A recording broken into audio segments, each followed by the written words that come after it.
कोल्हापूर परिक्षेत्रातील लोकसभा विधानसभा निवडणुका सुस्थितीत पार पडल्या। विविध सण, उत्सव, समारंभ यशस्वीपणे पार पडले। तसंच गुन्हेगारीला आळा घालण्यात आणि पर्यायाने कायदा सुव्यवस्था अबाधित ठेवण्यात यश मिळालं। गडचिरोली जिल्ह्यासह विविध ठिकाणच्या उल्लेखनीय कार्याची राज्य शासनाने दखल घेतली। त्यामुळेच राष्ट्रपती पदक जाहीर झाल्याचं कोल्हापूर परिक्षेत्राचे विशेष पोलीस महानिरीक्षक सुनील फुलारी यांनी माध्यमांशी औपचारिक गप्पांवेळी सांगितलं।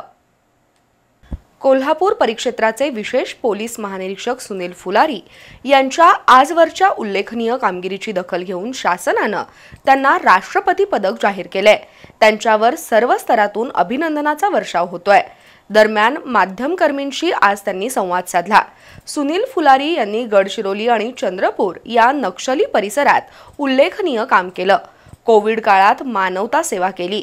कोल्हापूर, विशाळगड, सांगली, मिरज दंगली, मराठा आरक्षण आंदोलन योग्यरित्या हाताळलं। त्याचे पडसाद इतरत्र उमटू नयेत याची दखल घेतली। नागपूर, जळगाव, सांगली, पुणे, नाशिक इथं गंभीर आणि गुंतागुंतीचे गुन्हे उघडकीस आणले। वन्यजीव गुन्हे, व्हेल माशाच्या उलटीची तस्करी करणाऱ्या टोळीचा छडा लावून 45 कोटींचं साहित्य जप्त केलं। विविध प्रकारच्या गुन्ह्यांची उकल केली। तसंच विविध टोळ्यांवर मोका अंतर्गत कारवाया केल्या। गणेशोत्सव, ईद, नवरात्रोत्सव यासह विविध सण उत्सवात कायदा सुव्यवस्था अबाधित ठेवली।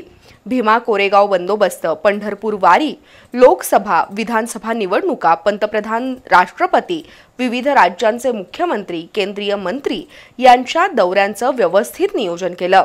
राज्यातील 5 उत्कृष्ट पोलीस ठाण्यांपैकी कोल्हापुरातील शिरोळ आणि इचलकरंजी पोलीस ठाण्यांचा गौरव, परिक्षेत्रात नव्यानं पोलीस ठाणी आणि गृहनिर्माण प्रकल्पांची उभारणी यासह विविध दलातील योगदान या कामगिरीची दखल घेत शासनाने त्यांना राष्ट्रपती पदक जाहीर केलं।